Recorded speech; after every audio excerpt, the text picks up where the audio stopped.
Hello, hello, hello, hello, and welcome to the new normal. This is the show in which we talk about life and feminism in quarantine. How are you all today? I accidentally started the video on the DF Dubs account, so I hope all of you who joined us there can come over here. I have bothered to do makeup today, so you will notice a significant change in my skin texture because I don't look sort of bright red and sort of not exfoliated. I've exfoliated and I've put on makeup and I look 10 years more glamorous. I don't really know what that means. I'm a feminist, but every time I do this, I think, just do it every day. It takes 5 minutes. Why don't you do it? Someone's saying they don't understand me. Is that because... is that a technical issue? No. All right, let me bring on Reubs. 1 second. Reubs is not on here. So in the meantime, I will busk by telling you about the New Normal t-shirts. You can find New Normal t-shirts on the glasses at Trelise Cooper. They're actually sending me some new glasses, which I'm very excited about. You can find t-shirts on the guiltyfeminist.com under merch. And the merch store are taking no profit. It all goes to our guest. I'm actually wearing a Choose Our NHS t-shirt today for Choose Love. And you can buy those on ASOS. And if anyone's worried about ASOS's standards and values, please go to the frequently asked questions on Choose Love because they seem to have sorted all that out. So, hello. Someone says, wow, all that plugging has paid off. I don't know what plugging. What plugging? Oh, Trelise Cooper. Yeah, I mean, I genuinely was answering the question, where'd you get those glasses? Because my other ones were like my signature ones and the arm broke off. And then they didn't have the right strength. So I wrote to them and said, hey, here's all the times that I've posted or done press in these glasses. Is there any chance I can buy? I'm happy to buy them, but like, I just want them in the right strength. Do you have them? And then they were like, we don't. But we could send you the frames and we could send you some other ones and you could be our brand ambassador. And I'm like, I'm like, I had a lovely conversation with them. That was so nice. I am I'm an accidental brand ambassador so I've only ever had Trelise Cooper glasses that I've bought, but they're going to send me some freebies. And then I think I might have to say ad. I just found out. I didn't realize. I thought you only had to say ad if you took money, not free stuff. But I think you might have to say, I found that out. You might have to say that anyway. I might take these off because look, I've done eyelashes today. But now I can't see the screen to bring Reubs on. Okay, so welcome to the New Normal, the show in which we talk about life and feminism in lockdown. Yesterday we had Reubs J. Walsh, soon to be Dr. Reubs J. Walsh, who is a guilty feminist. She's been on Guilty Feminist quite a few times, Reubs. And she gives us a lovely neuropsychologist's view of all sorts of interesting things that pertain to feminism. And yesterday, she told us a lot about skin hunger and also why marginalized groups might suffer from certain conditions more than others. Because once I'm going to let her sum this up because I feel I may sum this up in a way that is not 100% scientifically accurate. So I'm going to bring Reubs on.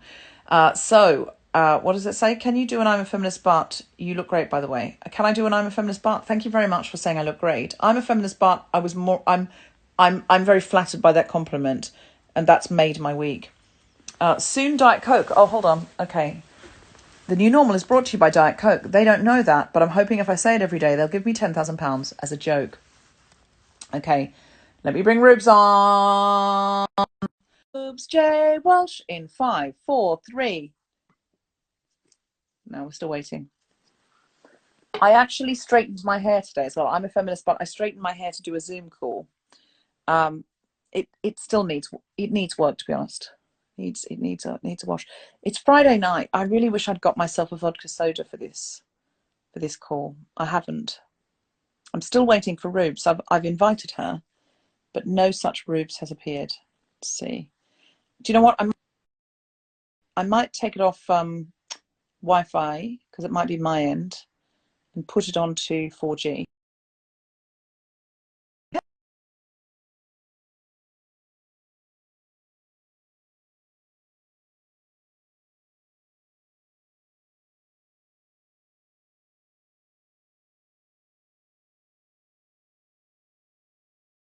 Is Reubs here? Reubs is unable to join. Okay, this is bad news. Okay, maybe it's at Reubs's end. That seems like it's Reubs's end if she's unable to join. So I'm going to wait and to see if, because it's not letting me add her here. Is she saying anything on here? No. Have you? Okay. All right. I'm going to answer some of these questions while we wait for Reubs to come back. Oh, hold on. Is this Reubs back? Yes, this is Reubs back. Okay.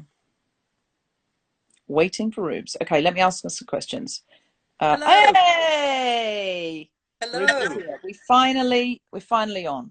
We're back. Okay, but I promised, thank you for coming back. You're the first person to come back 2 days in a row, but you were too damn interesting with your throbbing science brain. About the brain. Most people can only talk about themselves, but you can talk about the human race, and that is fascinating. Someone says Reese Witherspoon has gone live too, but I'm staying here. Thank you. We are better than Reese Witherspoon to, I mean, not objectively, but to this person who called Nilly Photo Sunsets and such. I'll take it. Hello from New Zealand. Hello, New Zealand. Been extra tactile since learning about skin hunger. Very good. I cut my own, and someone said today, it's nice. It's so nice it stays. It's nice so it stays. You cut your own hair? I mean, I might do that at some point. I was supposed to be in London at the Apollo tonight. Yeah, you and me both, babe. This was out. We were meant to be playing Hammersmith Apollo tonight. Would have been my first time playing the Apollo. I've never played the Apollo before. Yeah, I've never been asked to be live at the Apollo. Yeah. If you're watching live at the Apollo, I would love to do it. Have Zelinsky make you one, but I don't know what. Make me one what? Oh, a vodka soda. He's watching a movie. I mean, I could ask him. Have you cut yours or Tom's hair yet? No. Oh, have you got one? Oh man, have you got a woo-woo? No. Vodka soda later with the last bit of cranberry. Have you got vodka soda and cran? That's my drink. No, I have a Cosmopolitan. That's my drink. Oh my God, that's not so unfair. Not a question, just want to say how inspiring you are. Thank you, Miranda. Hello from Germany. Nova Scotia, hello. How's your dancing going? Very well, I'm happy to say. I'm loving it. I mean, can I say, Reubs, today, this is my, you know, I don't want to turn this into a therapy session where you have to be the therapist. I mean, I'm not qualified. That's not stopped us before. No, true. you know what I'm like with you. I'm like, you're the most sciencey person I know. Weigh in. Science is science, right? It's all relative. If you're more sciencey than me, answer all of the science questions outside your areas of expertise. I think your educated guess is going to be more educated than my uneducated guess, so I'm good with that. We're not claiming that this is a highly researched show with footnotes. No, true. It's we can make one of them, but that's not what this is. I think we should do a weekly show called Educated Guess with Reubs Walsh, where I come on and interview you, and then we just have people ask questions. Just random questions, and I just guess the answer. We'll give you an educated guess. I think that's a good idea. Educated guess, and I could do educated guesses about feminism. Yeah. So we could do educated guess with Deb and Reubs. We'll have a go at answering your questions. We could have buzzers like for the minefields episode. Oh yeah. It'd be like, ding! I don't really know this, but I'm going to say anyway. Yeah, I've got an educated guess. That's a great idea. And if you know, you have to defer. You have to transfer to the other person. You have to say, you have to have a go at this first. Yes. Because it's not an educated guess. I've got a fact here. Yeah. That's funny. Yeah. It is funny. We may have come up with a new format, Instagram Live. So that means that anyone who was on this owns a piece of the format, sadly. So we have to split it 151 ways when we sell it to TV. Oh, well. I mean, support other feminists. That's what we do. Yeah, that's true. Someone says fucking brilliant idea for a show. I mean, it is definitely a cute idea. Whether or not it would have legs outside lockdown, I don't know. Yeah. It's a lockdown. It's a very lockdown thing. Why don't we just do it spontaneously when we're both free? We're like a spontaneous educated guess. I think that's a fun idea. And we might have a go at it today because really that's what we're always getting you to do almost. So I'm going to ask you, let's play educated guess, Reubs. Sure. Okay. Week 1. Mm-hmm. This is, yes, somebody said, Reubs, your educated guess is better than most people's informed answer. That's what I'm saying. That's why I'm suggesting it. That's very flattering. Would definitely watch that show. There you go. I'll be a guest. I have some educated guesses. Thank you. A very kind offer. You can all have my 150 once share, guys. Well, that sounds like you have no faith in it now. What if it turns into Who Wants to Be a Millionaire and your 1/15th share is like 10 million quid? Think of the activism you could do with that if you are not a materialist. Yes, this is my question for you.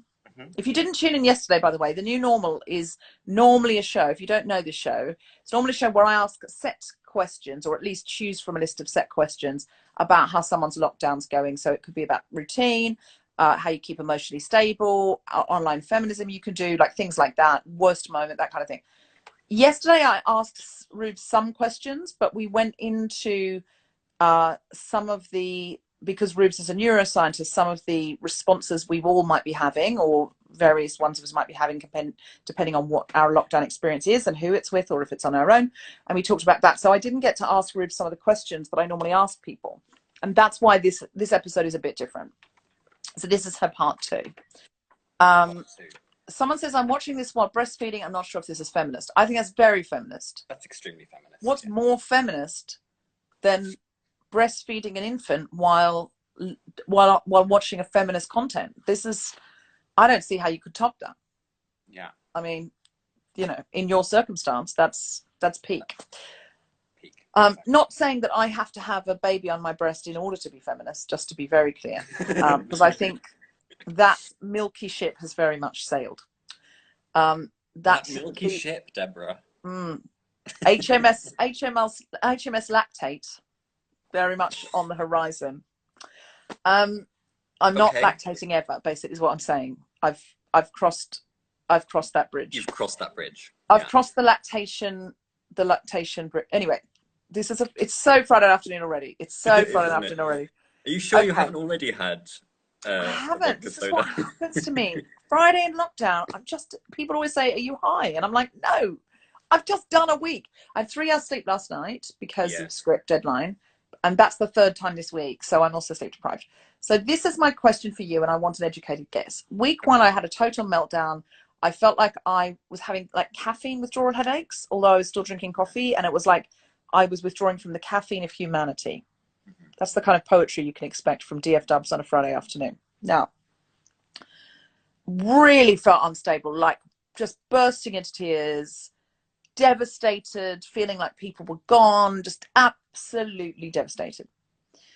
Week 2, obviously, pull myself together. Not obviously, but I said to a certain extent, obviously, because I'm doing this show. Yeah. I thought I'll do this show, I'll book in all this exercise, I'll make a day of it, like I'll find a way of creating a day and achievable goals, and start working on the scripts that I've got to work on anyway, that I want to work on anyways. And I sort of created a world for myself, to the extent where I was talking to Athena about we were both saying we're a little bit nervous about what if they said lockdown was over and we had to go back to our old lives without any prep. We would be concerned we wouldn't cope, with all the charging around and stuff. Yeah. So that's how Stockholmy this is getting for me.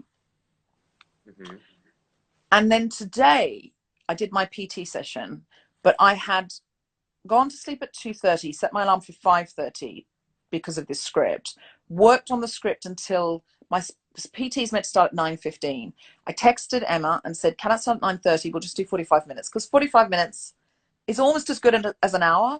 And I wanted to get it into the producer, which I did. I'm very proud. And the producer worked on it while I was doing PT. So this was a good choice. It was a good decision. But rather than cancelling, I thought my thing is your body, the difference between 45 minutes exercise and an hour, it's still very endorphin-y. I'd rather do something than nothing. But then the technology failed. I have to get music up on my phone and put it through the speakers. It wasn't working, blah, blah, blah, blah, blah. And I really got upset. Like, I burst into tears, and my personal trainer said, do you want to just take today off because you haven't had any sleep? And I said, no, because this is all I can control. This is what I have. And I've never looked forward to personal training in my life. I've done that. I've been through phases of doing personal training in my life. It's not like I've had a practice of personal training, but I've definitely had quite a number of personal trainers. The only 2 men that I've ever ghosted have both been personal trainers. So I just got sick of it, and they owed me sessions. But they were your personal trainers. Yeah, I wasn't dating them. I See, I thought we had ghosted. something in common there, Deborah. No, I've I never had a personal ghosted trainer, two. but I've I've never had a ghosted personal trainer. anyone romantically or sexually. I've ghosted two personal trainers. I just stopped answering their texts because I didn't want to deal with it. And they owed me sessions, and I knew they were going to guilt me and say, "Well, look, I owe you sessions, and you need to do the exercise." And I just didn't want to do it anymore. So I just basically stopped returning their texts. It's terrible, but Kind of. one of them still texts me going, "I've got online boxing class, whatever." Okay, so yeah, I've done that twice. So I have never been someone who's looked forward to personal training, and But it's about control.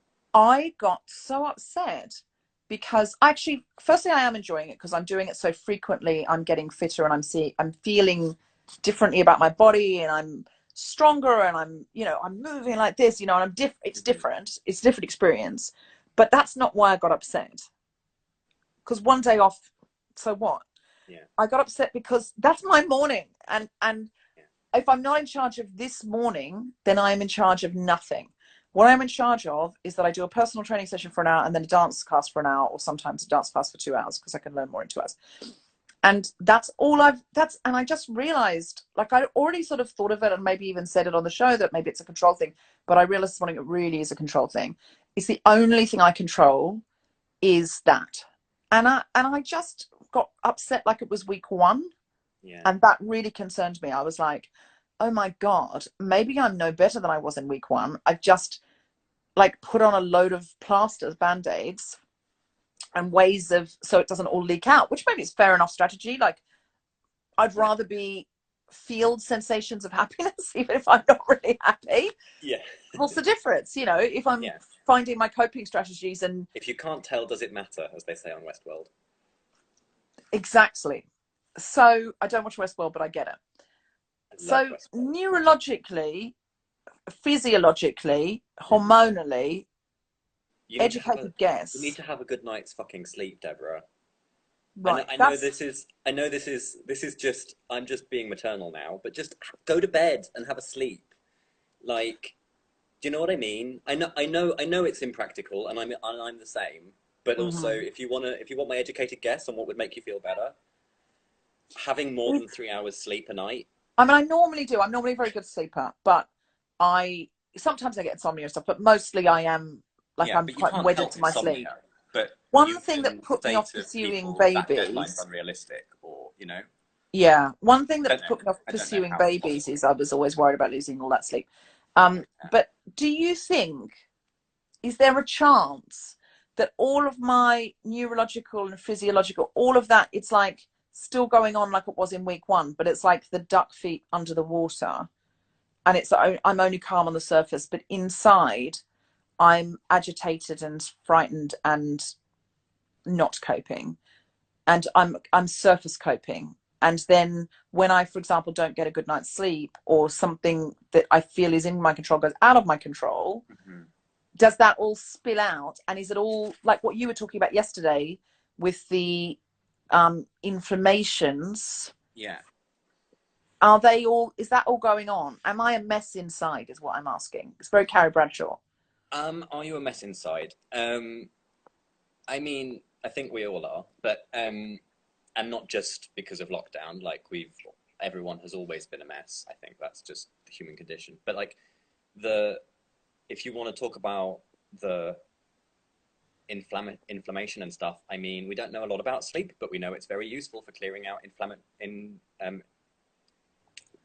inflammatory chemicals in your brain. We don't really know what it's doing, how it's doing it, or why it's doing it, but we know that it does do that. So I think that's one. So I will harp on about the sleep thing slightly, but the other thing, I think. So to give my best educated guess, I will first give you a little bit of the education from which it's coming, which is that for autistic people, there's this phenomenon known as camouflaging, where a huge amount of quite complex and energetically costly processes go on in order to behave in a way that's acceptable to people who aren't autistic. Right. And it's often involuntary and unconscious as well, at least certainly for me, I know that I do it, but I couldn't pinpoint when, and I can't really control it. So I suspect that, you know, earlier on during lockdown, you talked, I think, on the new normal about this idea that it's with Ellen, right? That this is kind of what it's like for autistic people anyway, is that we have no control. Everything feels very out of control. That's right. In week one, my supposition was that, or week two, that my routine had become so important to me, and I could get very upset, like I did this morning. But that feels like a week one or week two me, by my routine being broken. And I thought, oh, maybe that's why, like, my friends who have autistic children say he has to do this at this time, or he gets very upset. And I suddenly thought, oh, maybe that is not so much a product of autism as it is a product of the world being out of control for autistic people, because it doesn't suit their neural pathways and neural patterns, or and therefore what I can control, because everyone else seems to understand these social cues and things that I don't understand. What I can control is that I have spaghetti on a Monday, and if all day at school it's just been this frenetic place where I'm trying to understand social cues and I'm trying to do what I think the teachers asked for, but apparently they've asked for something I didn't know. But I know it's Monday, so at 6 o'clock, what I've got is spaghetti. And actually, maybe if the world was more friendly and less exhausting to autistic people, 6 o'clock spaghetti would become less important. Definitely. I mean, I think that seems obvious to me. Yeah, I think so. It's only, I thought it was a part of autism, and maybe it is as well. I don't want to diminish that for autistic people, but I only understood it when is to do with this thing about not having any control over everything your else, immediate environment, in ways that matter. And I think you've done a very good job, it seems like, of finding ways of having your bits of control, your government issued walk, your you know, all of your PT in the morning, and, you know, everything at the right time, everything. And when that goes awry, of course that's distressing, because actually you're not allowed to leave the house just because you want to. And that's a huge piece of control that's been taken away from you. I can't hug my friends. I can't. It's illegal for me to assemble an audience, which is how I make a living, and it's a big part of my identity. Dressing up seems pointless. Your job has just become illegal. Yeah, my job's illegal. Big part of my identity I didn't really know. I knew I liked dressing up, and I knew I liked sort of feeling chic and that kind of thing. Didn't know how important it was. Did not know. And actually, I genuinely thought I'd lost 10 years of collagen in 4 weeks. And then I realized I had not been moisturizing, because in the morning, like, I've bit, but in the morning I moisturize and put my makeup on, go out, come back, wash the makeup off, moisturize. And often I wouldn't bother to moisturize in the morning. So when I did a moisture mask, my skin came back to life, and I was like, just dehydrated. Like, what are you thinking? I was like, it's all become real now. I have to see myself on the screen. I mean, it's just, basically what I'm saying is I've lost it.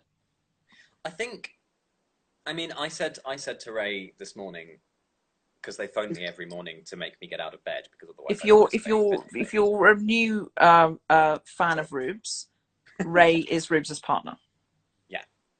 And they said to me this morning, no, I said to them, I think I'm unraveling a bit. And they said, you were raveled? Nah. In a really alarmed way. That doesn't sound good. Why were you raveled? Obviously, I mean, English is their first language. They were being witty. Yes. Just to clarify for people that don't know Ray, but of which there are probably 156. So yeah, but yeah, I mean, I'm unraveling. I mean, I'm a feminist, but I spilled Cosmopolitan all over my feminist book just before. That's the most Sex in the City meets. It's like, that's an ultimate feminist act. There's a guilty feminist act. It's very me. I don't know what it is exactly, but it's on very, brand very guilty me. Feminist, though, to spill a Cosmopolitan on a copy of the Feminine Mystique. The Gendered Brain. The Gendered Brain. Oh, yeah, that's right. We were going to ask you about books. So can you show us The Gendered Brain? Yeah, this is The Gendered Brain by Gina Rippon. It's very good. Lots of debunking ideas about the essentialness and the biological basis. So the idea that there's this inborn biological basis for differences, not biological differences, cognitive differences between men and women, and sort of exploring where those myths have come from and how they've persisted in science and in academic science as well as in the public imagination. It's a really good book. So are there no meaningful differences in brains in terms of your assigned gender at birth? There are small average differences that tend to disappear if you get big enough data. Right. For most things. The things that where there's more consistent differences is mental rotation. So if you picture an object in your head and try to turn it around, that is on average. Hold on, don't tell me. I want to try it first. Okay, so I've got a car in my head, a red, I don't know why a car, but a red car, and it's pointing that way. And now what do I want to do? I want to spin it. Mm-hmm. So the task is usually it's quite like difficult a picture for me. of Lego blocks, and then other pictures of Lego blocks, and you have to work out which one is the Lego blocks that have just been rotated and not changed. Oh, I'll be terrible at that. Yeah, I mean, so not yet, but I mean, yeah, I think you would be. Unkind. I'm allowed to say that. Are you allowed to say that? Not really. I don't think you are. Not really. But it was very unfeminist of me. Your educated guess is accurate there. My educated guess is that you would not be the most a winner at that task. Exactly. I wouldn't get an A star if that were a GCSE. Well, but what you probably would do very well at is verbal fluency, because you are an improvisational stand-up comedian, which is about the most verbally fluent. I'd smash that one. Who gives a fuck about that Lego challenge? Right, and the verbal fluency one is the one that women on average outperform men and vice versa. But the average difference between all men and all women is, for almost all of these things, it's less than if you just get two random people off the street, the same gender or different genders, the size of the difference between them. Then, so most of the variability in the population is accounted for by differences within gender rather than differences between the genders. So it's not really a very important difference, if you see what I mean. Right. It gets blown up and seen as this big thing that men can do spatial and women can do language, when in actual fact men aren't all mute, unfortunately. No, not unfortunately. Sorry. Oh, ho, ho, ho! She went there. She went there, MRAs. If you've tuned in to Hate Feminists, well, you're welcome. Yeah, I mean, what's one more or 100 more Twitter trolls?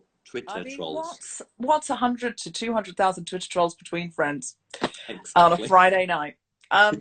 So, no, men aren't all mute, and women can get from A to B. Indeed. So, you know. So they're not really very big differences. So they're not significant differences. Exactly. Expressed in terms of, well, they're statistically significant, but expressed in terms of standard deviations, so the average distance between any two people, they're a small fraction of that. So we see gender trends, but then those gender trends can be bucked within. So cis man A could be further away from cis man B than cis man A could be from cis woman B. And indeed, it is probable that if those people are all chosen at random, that the differences between those pairs of people will all be orders of magnitude greater than the average difference between all men and all women. Got it. Someone's asking, how do we know that's nature, not nurture? We don't. And a big part of what the book is trying to argue, and something that I'm always going on about, is nurture and social processes in development and in the way that the brain functions are really, really under accounted for. People really like to think that because it's sort of squishy and gooey and, you know, comes out of an organism, that it all has to be nature. But the way that the brain is plastic is nurture. The way that like rats and ants even, to differing degrees. But humans are so social Like the way that we behave is almost entirely determined by our society, and our brain is just there to subserve that system. You know, the brain is the hardware. The society is kind of who writes the software, if you like. That I mean, Right. this is my opinion. This is my official. Educated guess with Reubs Walsh. Yeah. Almost a doctor. Almost a doctor. Welcome today to Knock on Educated wood. Guess with almost a doctor, Reubs Walsh. It's good. This is a strong pitch. Yeah. We got to take this to BBC Sounds before you're a doctor. Once you're a doctor, it's over. Because they're going to be like, your guess is too educated now. Well, then we can switch it to only just a doctor. Oh, that's good. To only just a doctor. That's great. That's really good. So more science, please. Do you have any more? Yeah, if you didn't see yesterday's episode, you can watch it. Not on here anymore, but it'll be up on YouTube very soon. And it was very, very interesting. So is there any more science that occurred to you overnight that you would like to share with us? Because that was very popular with the watchers, about what we might be going through, what individuals might be going through, or different individuals might be going through. I think it's going to be very difficult for... I talked yesterday a lot about this, you know, this stuff, basically the stuff that I'm going through. Of being, you know, on my fucking own all the fucking time. Apologies for the language, but also there's no one here. I'm in a room on my own talking to my piece of plastic. In a very real way, there are people watching this, but I doubt any of them haven't heard the word fucking before. I mean, I think if they've been tuning into the new normal, they probably heard it before. Someone says, am I in bed? I'm actually in Steve's bed because Steve's gone to the country and I use his room as an office. But it's sort of like a bed office. Do you know what I mean? It's not my bed. So therefore I sit, it's like a day bed as well. It's got walls. So I sit up in it and type. So yeah, I am. So I'm very worried. Oh, God damn it. Oh, I thought the internet had gone. Go on. Sorry. Yeah. I'm a feminist, but I'm very worried that sitting sort of half up, like this, all day, is not flattering. Well, and I'm worried that it's going to literally change the shape of my neck. Oh, a little bit worried that I might be going to get more chins. Oh shit! Am I doing something? Am I wrinkling my neck? I mean, this is not what the people have tuned in to hear intelligent women talk about science, not for us to go, is that another wrinkle because I've been lying down for a month? Yeah, well. That is not what these people have come in. I don't mind the language. I'm by myself. Thank you. Thank you, Big CJ. By the way, somebody asked, how did you two meet? And the answer is, Reubs complained about the podcast. She wrote nice in about it. She wrote in and said, you're getting the trans language wrong. And I said, well, you were edge. There was an edge. And I said, tell me more. I admit to being frustrated. Tell me more. In fact, I don't really know enough about this stuff. Do you want to be the sort of trans consultant? If you regularly listen, do you mind just telling me where we're getting it wrong, and then we'll adjust? Yeah. Because I don't know where I'm going to get it wrong until I can't just not mention it in case I get it wrong, because then I'm excluding. And if I mention it and include, I will get it wrong. So could you just modify and write in and go, is there, you getting this wrong? So don't sit on it and think, oh, she's not going to like that. Like, this is an invitation to do that. Yeah. And then because I don't like to use people's labour without paying, I then invited Reubs on, because also Reubs was very interesting and had a lot to say and was just, fascinating. And so you did a double ep. You did one on, remember that? That was brilliant. I love those eps. One was faith and feminism, and it was feminists with a faith. And the other one, it was the same cast, but it was about, what was it about? Minefields. Minefields, yeah. It was about the things we dare not talk about because we're too scared to talk about them. Yeah. What we would now maybe call the cancel cubby. Like the conversations we'd have offline to go, is this the nuance? I don't want to say it online in case everyone says you're cancelled. Yeah, or in case I'm right but people don't agree, because that can also happen. But or in case it's just gonna so that's, I would like to have more intelligent conversations like that, but I don't think we can podcast them. I'd like to have a live show where we all agree we won't podcast, like no one's going to tweet about it. We just have a live discussion with a Q&A. Call it problematic feminists. Well, I wanted to call it unsafe space. And at that time, I also had and there was a comedian who, a male comedian who I was working with, or had, we'd done a couple of bits together, and he had an idea for a show called Dangerous Space, and we talked about doing it together. But it was very funny because he said, yeah, but the problem is you'd get so much from the internet, you wouldn't be able to live with it if you even had these conversations. And I said, yeah, but what if we said it was like in an underground theatre and we're just all going to have this conversation here and we're going to go and leave it and no one's going to tweet about it? And he said, but the problem would be there'd still be the podcast version. And I went, no, they wouldn't. And he said, what do you mean? I said, I'm suggesting we don't record every conversation we have. And he went, oh, I hadn't thought we could not record it. I could not stop laughing. In his defense, you are on the record as saying that conversations that aren't recorded and broadcasted on Her Majesty's internet don't count. That's exact. I was like, have you forgotten about theatre? And he was like, I totally have. Forgotten you can actually not record a show. It was so funny. We could not stop laughing. Okay, so go back to science, please. Any more science that we should know about?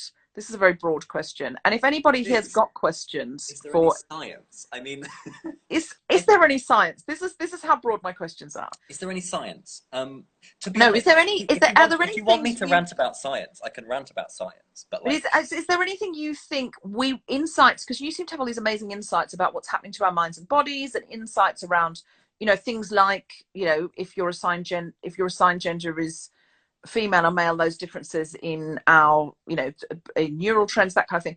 Is there any other science you think would be insightful for us around feminism, or just because of lockdown, what things that might be happening to us neurologically or hormonally or physically? Is there anything else you want to tell us about these things? Guesses about this. I mean, oh, you've frozen. Hard on. I know you're back. Relationships of all sorts with people that you're living with, also people that you aren't living with. I mean, the other this thing about like video chats are flipping weird, man. Like they're not really like conversations.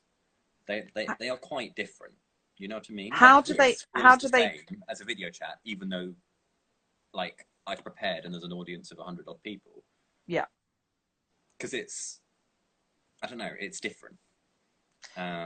Jess Pumphrey, the excellent person who told the bathroom story during the Minefields episode, they commented earlier that video chats aren't like conversations. It's like being on TV whilst watching TV. It's like Gogglebox. And because we can't really make eye contact, because if I'm looking at you on the screen, I can't look at you in the lens. I was never really an eye contact person to begin with, and I learned it, and I'm worried I've forgotten. Do you know what I mean? Yes, yeah. Like if I want to look at you, I have to look there, but then I can't see you, so I look there, but the eye contact's always off until we can get a lens where someone's eyes are. And then obviously it's a bit moot. Somebody says, is there much research into the brains of people outside the gender binary, and does that reveal anything interesting? If so, well, the stuff I was talking about earlier with the mental rotation and verbal fluency, though both of those things, very interestingly, it seems like, and we don't have anywhere near enough evidence to make a strong claim about it, but this is not just an educated guess. I actually read a whole paper about it. Excellent. Which is, so that it seems as if people follow the same gender trends, regardless of assigned sex, in terms of what happens when pubertal hormones arrive. So even if, so for me, just take me, I went through a male puberty. But and usually what happens when someone goes through a male puberty is that their mental rotation ability overtakes their verbal fluency ability on average by a small margin, etc. Trend, exactly. But it seems as if in trans people, it it this study was in binary people. Oh, my battery's running out. A lot of Are you in fact a robot? Is that what we're going to find out now? Do you have to plug yourself in? I do, in fact, have to plug myself in. Yes. Is this you or the phone? It's the phone. Thank God. This was, although in another way it would have been a huge scoop revelation if you'd gone, no, I have to plug my brain in. Yeah, no. Would have been awesome. Sorry, I was just imagining if you were AI and that's why you were so clever. Anyway, sorry. Obviously you're cleverer than AI. No, there's no AI in the world. I mean, yeah. No, like some sophisticated Blade Runner AI. Anyway, sorry, go on. It's all right. So what happens with trans people? So what happens is that the thing is that these differences show up at puberty, right? They aren't there before puberty in terms of the cognitive ability. Mm-hmm. But when even if you're going through quote unquote the wrong puberty, the quote unquote right changes show up. Right. Does that make sense? I think so. What you're saying is that the trends we see in cis people, we also see in trans people. In an identity congruent way. Yeah. Yes. Now, does that mean it is nurture? I don't know what that means. So fascinating. Sorry. And how does it, and the original question was about non-binary people. Yeah. So do non-binary people tend to have equal, where, you know, and again, this tiny trend, would they have equal ability or would they favor a spatial over a verbal? The study hasn't been done. I don't know, but I suspect you, like, the sort of the natural prediction, the obvious prediction is that the difference isn't there in non-binary people, that non-binary people, you know, are distributed in the way that the general population is distributed, independent of both assigned sex and identified gender, but I don't know. Maybe that's a study that you can do when you are a doctor. Sure. Yeah. You've known that clearly. I mean, yeah. I mean, no, just don't give me assignments. I'm good. I've got a plan. Sorry. No, it's. I mean, I'll do the work. I just, you know, someone has to fund it, and this type of research is quite expensive because you have to pay the participants and you need the scanner, which costs. We'll crowdfund it. We'll crowdfund it. Now, tell us about your feminist act that you would like us to participate in, please. Sure. So, everyone has said refuge, and I think that's great. And I think it's really important to think about people who aren't safe at home when we're all locked in our homes. Obviously, not all women's refuges are inclusive of trans people. So if you're donating to a specific refuge, just check and see if you think their policy is sensible. I have my own opinion on what constitutes sensible, but I think it's an incredibly nuanced and difficult question. But I do think that, like, a blanket policy of no, we don't let trans women in because they're men, that's not okay. So what would your recommendation be for a sensible policy? Are you comfortable saying what you think? Well, what I think is that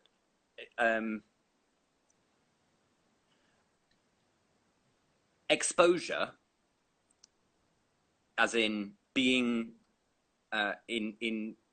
being around the thing that you're scared of, is like the treatment, the most effective treatment for anxiety disorders, phobias, etc. So, and that includes trauma related. So, if you have a trauma that is about men, and maybe it's also to some extent about penises, I feel as though separating the penis from the manness is going to help your recovery, not hinder it. And so having trans women in that space is probably actually helpful. to the cis women who are also there, in theory. In practice, of course, there will be individual people who can't get past that, and that's not their fault. You know, you shouldn't take someone with a really severe spider phobia and just shove them in a box full of spiders. In fact, funnily enough, Runbait Girl, who's in the audience every day, says does not work with spiders. And just she said that before you said that. Right. Yeah, I feel the same. There's things I'm scared of that I'm not going to announce on the internet because I've read 1984 and I know what the government are going to do when the fascists take over. I don't want my Room 101 on the internet, but exactly that I think sort of yes, and eventually, but probably in a way that's sort of intentional and consensual. Like if I wanted to get over some of my phobias. Well, and the other thing is, I also think that you know, I'm not going to talk about my own experiences of this stuff because I can't have it out there in any more detail than the fact that I have experiences of this stuff. But same as my Room 101. Yeah, right, exactly. We've got to keep some things back because it's important. Yeah, exactly. But I do think that actually, for a lot of trans women, being in a space where everyone else is a cis woman is quite scary in related ways.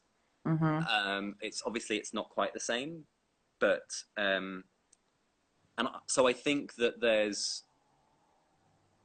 I think that the best option for everyone, if you like, is to have, you know, adequate provision where people can go, so that, you know, there are spaces where trans women don't go, and there are spaces where only trans women can go. That's the ideal scenario, but like you only have so much space, and you have to find a solution that means that you can help everybody who needs your help as best you can. And so I think that the Women's Aid UK made a statement not long ago, 6 or 12 months ago, during the whole GRA consultation, basically saying we don't really have problems. Like, trans women use our services and it doesn't cause problems, and that I think is probably what we should really listen to. I suspect that a big part of that is because things are dealt with on a case-by-case basis, and it's exactly what this particular client needs at this particular time. Tom Woman wants to know whether I think it's the perfect scenario. I'm guessing they mean the thing about multiple spaces, and I think ideally, in an ideal world, a women's shelter would be for women rather than for cis women and trans women with like a division, but we don't live in an ideal world. That makes sense. I think I really love listening to you talk because I feel like you're so kind of intelligent and compassionate, and what you're saying is also, it just sucks the energy out of the most transphobic voices on the internet who are very fear-mongering all the time. Well, somebody says in an ideal world you wouldn't need refuges at all. That's a great point. In an ideal world, how would you run safe houses for women who've had to run from violence? Well, in an ideal world, we wouldn't have those. That's a very good point. In fact, and if you're watching this and you're feeling affected by it, I read today that Boots the chemist in the UK, if you live in the UK, if you go in and say, I'm in an abusive relationship, can you help me? They will take you into a back room and they will look after you. So if you are and they'll make sure you get into safety. So if you're in an abusive relationship with a partner that will not leave your side, if you can either get away to get into Boots the chemist, or even go into Boots the chemist with them and then approach a member of staff quietly, or even overtly, I suppose, they will take you into a safe place. And I think that's an amazing thing. And yeah, good on Boots indeed. I mean, it's horrible that we need it, but the escalation of domestic violence is so awful. And to segue into another quite heavy conversation, that we've been talking about how Lynn Truss, I always confuse Lynn Truss with Liz Truss. Lynn Truss to be fair to her, wrote Eats, Shoots and Leaves and is very keen on grammar. She is not making, as far as I know, any or planning to make any transphobic legislation. Bless her. Lynn Truss, wherever you are, I'm sure your value set is on point. Yeah. Liz Truss, on the other hand, did not write Eats, Shoots and Leaves. And that was our first clue that she wasn't as fun and cool and interesting a person. But look, lots of us didn't write Eats, Shoots and Leaves. I, for example, didn't write it. Did you write it? No, I didn't write it. No, no. Well, I think it was only Lynn Truss who wrote that book. So forgivable. Like forgivable. I don't hold that against Liz Truss. No. But what I do take issue with, obviously, it's better to have written it than not. But it's we can't hold that against. We can't all write every good book that's been written. I, for example, didn't write The Tale of Two Cities, and I mean, I live with that regret every day. But it was written before I was born. What am I meant to do? Right, Nobody's perfect. Exactly. So you. And I haven't even written a book yet. I mean, you will know. Yeah, you're writing a PhD, and that'll be turned into a book, faux show. So, tell me, Reubs. Tell me, do. What is this legislation? We don't know. I mean, the problem is we don't know. But what's the vagaries that Liz Truss is trying to push through? And as far as we can make out, and what can we do to push against it? Okay, so the first thing to say is we don't, well, you've already said it, but just really important to emphasize, this is not government policy. And it's not clear what she meant by her comments. And she may have meant something different, but if she did, she didn't use words in a very useful, articulate way. In a useful way, yeah. So she basically said that... Do you know, she probably would have used words in a more articulate way if she'd written Eats, Shoots and Leaves. Yeah, you know, see, this is the thing, is that if Lynn Truss had said this, we'd be sure. We'd be sure what she meant. Yeah. It would be sure, is this transphobic or is it not transphobic?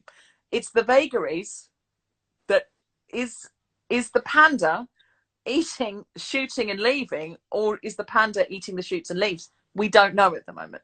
No. This works on so many levels. This is such strong material. Are you sure? Or is it Friday night? Yeah, I think one of those. It's one of those. It's like one of those things that's funny when you're high, or it's Friday night in lockdown. Yeah. So, Reubs, what has she? Worst case scenario, what she said. So the worst case scenario is that she's basically planning to abolish all trans rights ever. Essentially, so that is really the worst. So that's not an ideal world. So she said that.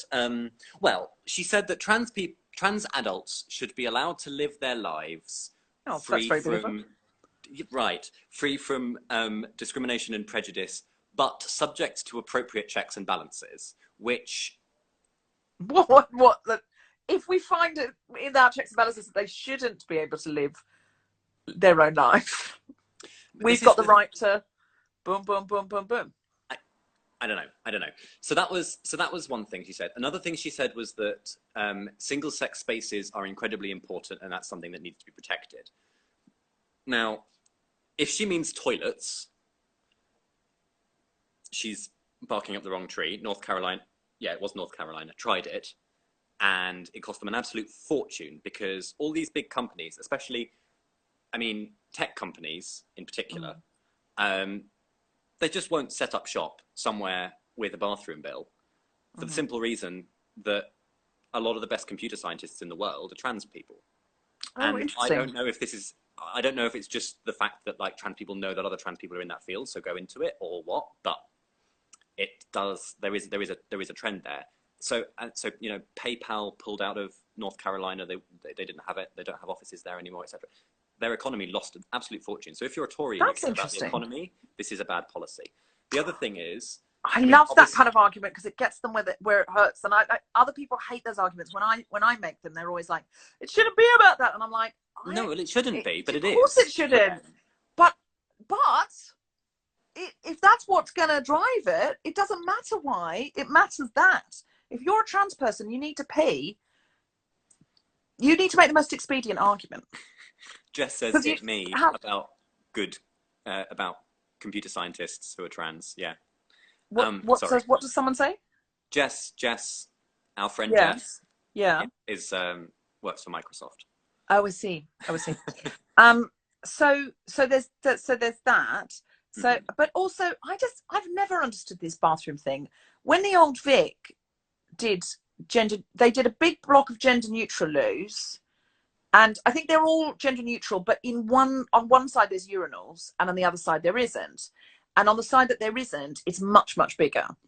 And it works brilliantly because people sort of sort themselves out. So, so people sort themselves out. You're only going to see someone at a urinal if you choose to go in there. Yeah. And it says on the door, this one has urinals. So if I don't want to queue, I've got 3 minutes before the bell rings, and there's a line over here. I couldn't give a fuck. I would go past. Now, if that would be very triggering for you, you absolutely do not have to. No. But on the other side, there's only stalls. So if this is the thing, if someone who wants to use a urinal goes in there, you're not going to see them. And it's floor to ceiling doors. There's no gap. And we've been asking for gender neutral toilets for 20 years.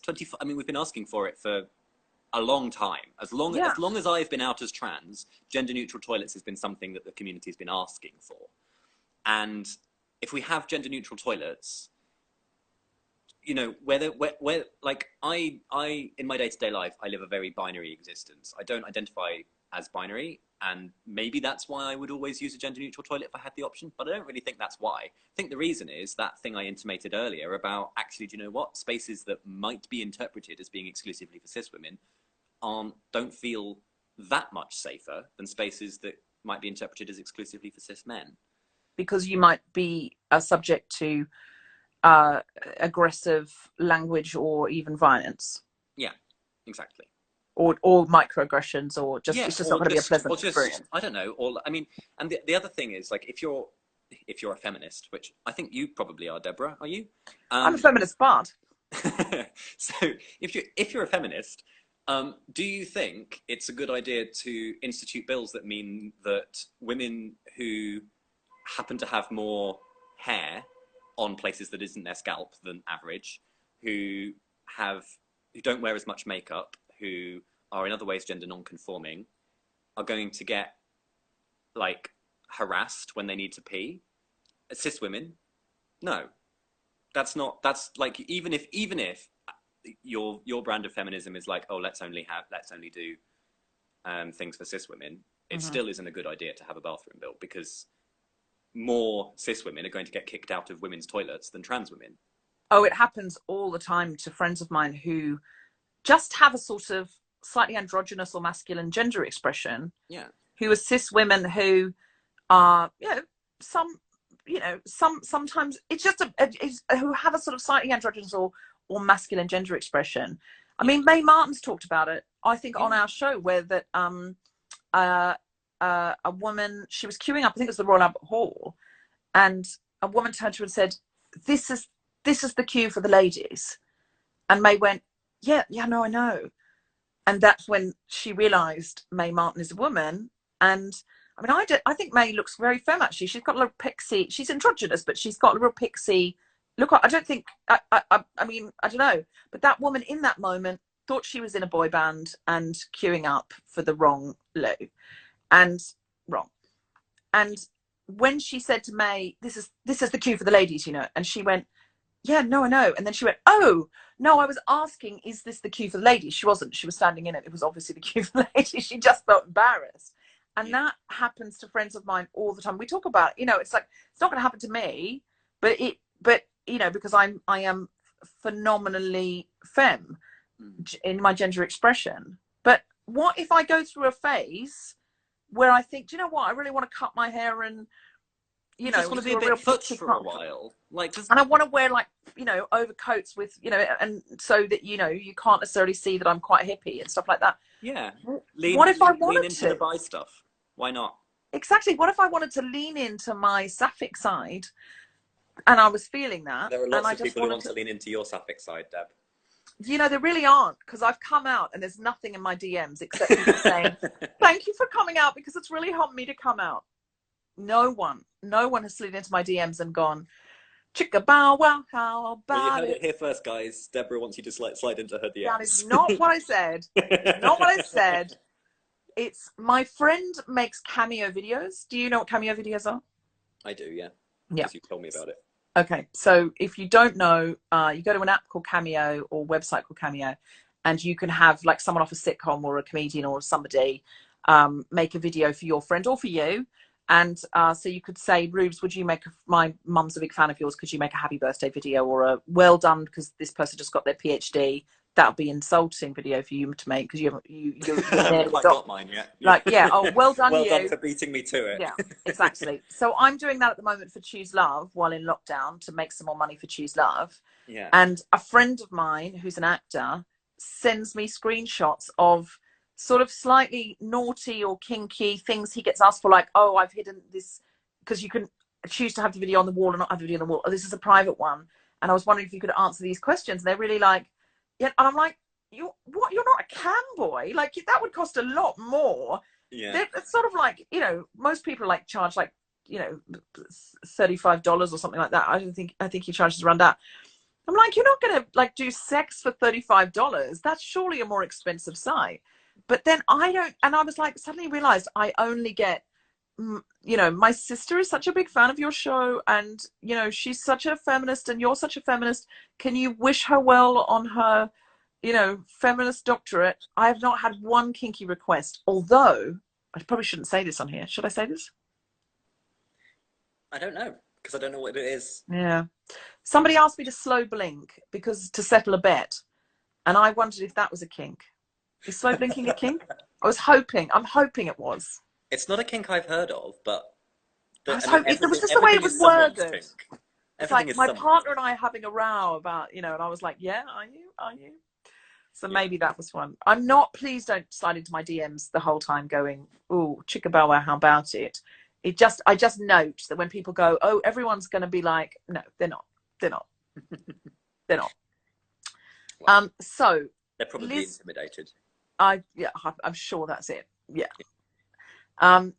So Liz Truss is possibly. The third thing is the scariest one. Yeah. Is that she said she wants to protect trans children from decisions that they might make. Right. And they're allowed to do so. What she meant was things that don't exist, because see, the thing is that the only medical treatment that trans children get, and by the way, it's far too slow, and the waiting lists are far too long, and the way that they're treated is often lacking in respect for their autonomy and their identity. And I just have to say that every time I mention it, because it makes me cross. And it's a feminist issue that people are not being given their bodily autonomy. Mm-hmm. There is a court case currently proceeding, to which I am in fact not a party, so I'm allowed to comment on it, which is that, because Giles was, oh, it doesn't matter why. So there's this case where somebody is suing the Tavistock, saying that they rushed her through to get to put her on testosterone, when in actual fact the Tavistock doesn't prescribe anybody with testosterone or estrogen. It only ever prescribes puberty blockers. Right. And then at 16 you go and you see an endocrinologist. Well, you see an endocrinologist for the puberty blockers as well, but that's not. Anyway, the point is, puberty blockers, they're literally about reversibility. That is what in terms of their clinical use in trans people, their function is to be reversible. Nobody under 18 is getting gender confirmation surgery. Nobody under 18 is getting, nobody under 16, sorry, is getting transitional hormones in the UK right now. I think that's a problem, actually, not the surgery one, but the hormones one, because imagine waiting until you're 16 to be able to start puberty. But Liz Truss seems to be under the impression that that is happening, and it's very much a sort of mum's nut, you know, mum's nutters, mum's net. I don't. Yeah. Well, people will write in and complain that that's not inclusive language for mental health. That's true, but I am also a nutter, so I'm reclaiming it. Own it. Not really. I can't. You can't reclaim it if you're using it to shit on somebody else, can you? But never mind. No. Okay, I shouldn't have said that. the people on Mumsnet who... Do you think, just can I ask, do Yeah. you think the Mumsnet application to go on the dark web is coming soon? Like it will be approved soon? I feel like it's a dark web operation now. I mean, it's been, I don't know. I mean, there's some quite, there are some very, very motivated people with very deep pockets who, for some reason, just really don't want to see trans people get rights. And Mumsnet is one manifestation of that project. It's not a conspiracy, you know. It was, I believe it really was set up for mums to talk about mum things, but I mean, that's not what the feminist channels on Mumsnet, they're not. Yeah, it's a scary place now. Listen, I'm sure there are some perfectly lovely discussions that happen on Mumsnet, and I'm sure there are some people who are pro-trans inclusion who try and fight those battles on Mumsnet, but it's a scary place. It is. And so anyway, so I think she may have bought into the lie that there are treatments for under 16s that are irreversible. And I think she may also be buying into the lie that the reversibility of an intervention is somehow has more moral weight in the decision making than the reversibility or irreversibility of a natural biological process that's happening anyway, i.e. wrong puberty in the case of trans teenagers who aren't getting access to puberty blockers. So that's the bit that really scares me. I mean, you know, the stuff that I get really wound up about is kids, because their autonomy is, kids don't have anywhere near the amount of autonomy that this isn't an educated guess. This is just bald opinion now. But kids don't have anywhere near the level of autonomy, like especially teenagers, that they should have particularly over medical decisions. And we have this piece of law in the UK called Gillick competence that allows for teenagers to get access to things like contraception and abortion, and also transitional medication if their parents are opposed to it. But very, very, very rarely would it ever happen without the parents' consent under the current system. Obviously, I think if the child is sure, the parents should get on board or get out of the way. To be honest, I know that's pretty radical, but I guess I'm radical. I understand that you're a trans person and you have your experience. I mean, I'm sure we have. I mean, I don't know if we're I can't see why we can't say we're developing a podcast about these kind of things. And one thing I would like to talk to you about on that, or hear you talk about, would not be my space. But I'd love to hear you talk about because I know that it's mostly outliers, but I feel like the question that would come back is if somebody hits a certain age and then goes, what I like about this generation is that they expect it to be fluid. Like, yeah. I think 3 friends who've got non-binary teens, but one of my friends said they're non-binary now. They may well transition further and into a trans man, but also they're asexual now, but they're 16. They may get to university and decide they're polyamorous. Like, you know, like they may grow in, and actually they don't have any embarrassment or fear of that. They go, yeah, well, my life will be fluid. Who knows who I will be when I'm 25? I'm asexual now at 15 or 16, and maybe I'll still be asexual when I'm 85. Or maybe by that time I will live with a series of lovers and a series of continents. Like, you know, like I said I was asexual when I was 15. I'm stuck with it. They don't, because they've eschewed the binary. They've also eschewed the permanent. The idea of permanence. Yeah, exactly. I don't think identity or sexuality are permanent. I don't think they are. Not for me, as it turns out, because I've recently I don't know if it's an appropriate word to say transitioned into a more bisexual being, but I have evolved into, and it was always latent and it was always there. But I was thinking, you know, like if I were locked down alone with an attractive woman, I mean, a woman I was attracted to who was attracted to me. I don't mean an objectively attractive woman. I'm not saying a woman I would see in a L'Oreal commercial, just to be clear. If I were in lockdown with a woman and we were mutually attracted, I might be like much more exploring my bisexuality now. And by the end of lockdown, I might be a full-time lesbian. A lot of it's about exposure. Full-time lesbian in love with Tom. But yeah, I know what you mean. Yeah, but like, do you know what I mean? I'm joking, but you know what I mean. Like, sure, no, but I get it. Yeah, completely.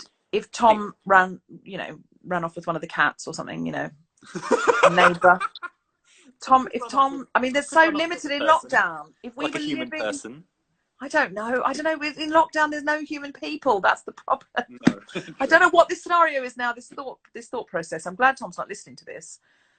Tom, darling, if you watch this is all hypothetical, and hasn't happened. It isn't going to happen. But do you see what I mean? Like, I think exposure. I don't mean full-time lesbian, really. I'm being wry. I mean, I would be a little bit like I'm doing dancing. I'm feeling more like a dancer because I've danced now every day for 5 weeks. Yeah. Now, and I'm already feeling like, being a dancer is going to become a part of my identity. I wish I'd done this years ago. But I didn't. When I had time, I didn't have money. When I had money, I didn't have time. And not that it's hugely expensive at all, but it's just the ducks in a row. Yeah. But already I feel totally changed in my body, my capability, my ability to move my body, how I feel when music comes on, how confident I feel, and I'm not equating dancing and not becoming feeling like more of a dancer. I'm not a professional dancer. I think I need to modify expectations for when I come out of lockdown. But just really manage those. Really manage those. I didn't start at a very high level. So you're a dancer how I'm a comedian. There you go. No, I think you're more of a comedian than I'm a dancer. But anyway, well, it's. Okay. I was hoping you'd say that, to be honest. It's like but it's becoming. I feel like I could see a world in which that became more part of my identity. Not so I would be a professional dancer, but that I would be somebody who would feel, like if someone said, right, we're going to do this choreography, I'd be like, I'm excited about that. I know how to do. I have a key in, as opposed to someone who goes, not for me. I'll sit out of this. And I think I wouldn't. Do you see what I mean? Next season of Strictly, people are asking exactly that. If I get my own TV show and then they ask me to do Strictly, I wouldn't be like, absolutely not. Shutters come down. I'd be like, well, I do enjoy learning choreography, and I do have a sort of that feeling of a strong core, and I do know how to make my body go into lovely shapes. So yeah, I'd consider it. So that exact thing. Now, I'm not equating that with being trans, obviously, but I am. But identity is still identity that you're talking about, isn't it? Yeah, I'm talking about the fluidity of human beings. Yeah. That who we become in lockdown or who we can develop into, or who, if I'd not said to Tom, I really want to explore my bisexuality, I would still identify as straight with a bi curiosity. Yeah. And I might have died that way. Yeah, and it would still have been real. Yes, and that's the thing, but it would be unevolved. So what I think about these non-binary teens that I know is that they may well transition forward or backwards, and I mean side to side. I don't mean forward backwards sounds pejorative, but they may transition on, or they may transition in a way that is more in line with their assigned gender at birth, and they're fine with it. Yeah. They're not saying this is forever. They're saying it might be. Let's see. Let's explore. In that case, puberty blockers being reversible, do they alter anything in a significant way that is helpful or not helpful in terms of your ability for fluidity? And I don't really think so. I think this what do they do? What do they do? They well, the short version is they stop your brain from telling your body to start making sex hormones. That's the short version. And they've been used safely in. I mean, some of the statistics of them can be twisted to look quite scary because they also get used in like prostate cancer and things. Because obviously, if you've got prostate cancer, you need to not have lots of testosterone telling your prostate to grow. So there are people who are taking it who die. And then the way that we create statistics about pharmaceuticals means that makes it look like it's a bit scarier than it really is. Trans kids are not getting ill because they're taking this medication. Trans kids are being kept healthy and in the long term made healthier because they're being given access to this medication. And that includes the tiny minority who end up identifying as the gender they were assigned at birth and as a cisgender member of that identity. And is it just, again, for the, if we have people tuning into this who are not sure where they sit and they're wanting to be educated because they've heard lots of scary things on Twitter. Yeah, Twitter is a scary place. Do we know, or they've heard lots of scary things on Mumsnet or whatever, do you know the statistics on how many people who in their teenage years say, I'm trans and I want puberty blockers, who decide when they're older, my assigned gender at birth was female and I am a cis woman? So I don't know the statistics specifically for people who transition as teenagers, but there was a study. So, okay, the first thing to say is there's been some really bad research into this conducted at the university where I am now based, but not by me. Let's be clear. And a very, very good article by Julia Temple Newhook and colleagues is, if you're really interested in this topic, I suggest following, if you're on Twitter, follow GIRES, that's GIRES, the Gender Identity Research and Education Society. I'm their chair of research, and we've just awarded a prize for the paper that Julia wrote with her colleagues, essentially taking apart this myth of the desistance myth, as it's known, because for a long time, based on extremely flawed evidence, people were sure that it was 80% or something, and it just isn't. That's just not true. It's just profoundly untrue. They based it on the fact that some of the kids didn't respond to the follow-up questionnaire, and they decided if they didn't respond, that must be because they were cis, which is not how that works. Could be busy.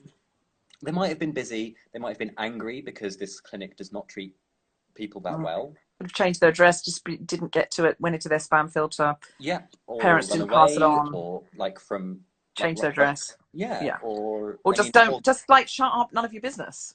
Yeah, and I also think, I want to be very careful. I think as a community, and I would include the sort of feminists, trans-inclusive feminists in this community, the sort of community that have conversations about trans stuff. We need to be really careful how we talk about suicide. But I do think that particular study, one of the flaws was that they hadn't accounted for the fact that some of those kids probably did kill themselves because they were being denied care. Statistically, it's just likely that that's what that explains at least some of that 80%. It's the VU, the Vrije Universiteit Amsterdam. If you want to read my research, the easiest thing to do is to go to Reubs, reubs.science. That's my website. Well, it's not actually a website yet, but it'll redirect you to a page with my work on it. Rubes.science does what it says on the tin. It does. Eats, shoots, and leaves. Eats, shoots, and leaves. So also follow GIRES on Twitter, because we're going to be talking a lot about this issue in the coming weeks and months, especially because of this prize, but also the court case and what Liz Truss has been saying. Wonderful. So we need to follow and get on board. And I've been asking and write to your MPs. If you and tell your MP how extremely important it is to you as their constituent, and if you know a trans person really well or are a trans person, write to your MP and say this is not okay, especially if your MP is a Conservative. I know they're a nightmare to deal with, but they're also the ones who have more influence in cabinet. And we really want to make sure that if this really is what Liz Truss is planning, that she's isolated in the cabinet, and that the people who are, that the decision-making process just doesn't go her way, if that's what she's planning on. I worry that she's doing it during lockdown because everyone will be distracted. Yeah. And people can't protest. They can't get out on the street. Exactly. So if you're writing to your MP, also try and get 5 of your close friends to write to their MPs and try to get them to get 5 of their close friends to write to their MPs and so on. Because I really think the more we can get, especially the voices of, you know, people who you know, write as a feminist, as a cis feminist. This is my position. I think that will be really persuasive. Yeah. And, you know, make the economic argument. Like, I know it's not about that, but make that argument, because especially if you've got a Tory MP, because go for what they care about. It's no point. Like, the left is always so bad at this. It's like, go for the persuasion. The power of persuasion is about finding out what that person's value set is and demonstrating how the thing you want plays into their value set. Banging on the door saying, but look at my noble value set. Yeah, we don't share it.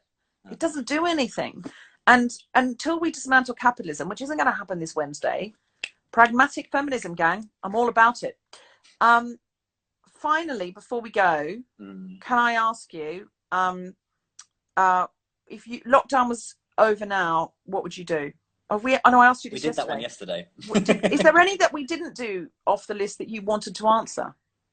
There is one thing this is something I show anyone who comes into my home, and since you are in my home now, I want to show you rather than the big pile of empty bottles on top of my fridge, I want to show you this. Oh, this is my poster of the anatomy of the brain. Reubs.science. Reubs.science. And I was given that after my first job in science when I was a teenager. They gave me that at the end of the time that I was working there. So that's something and it's been on the wall of everywhere I've lived since. Amazing. I absolutely love it. Reubs, it has been, as always, a privilege and to spend time with your throbbing intellect and your brilliant brain and your compassionate, kind heart that builds bridges and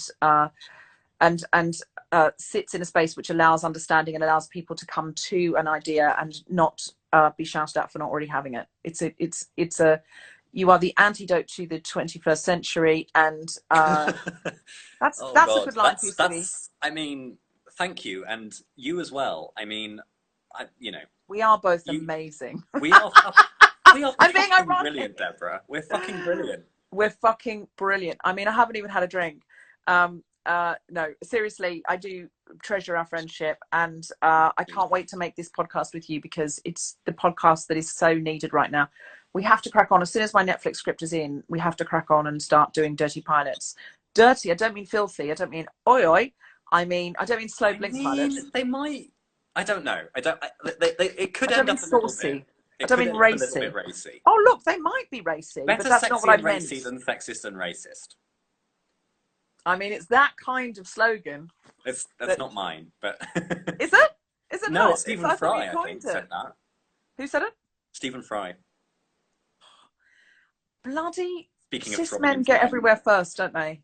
He had a platform way before we did. That's true. That's true. If Stephen Fry, if you're watching, I'm very fond.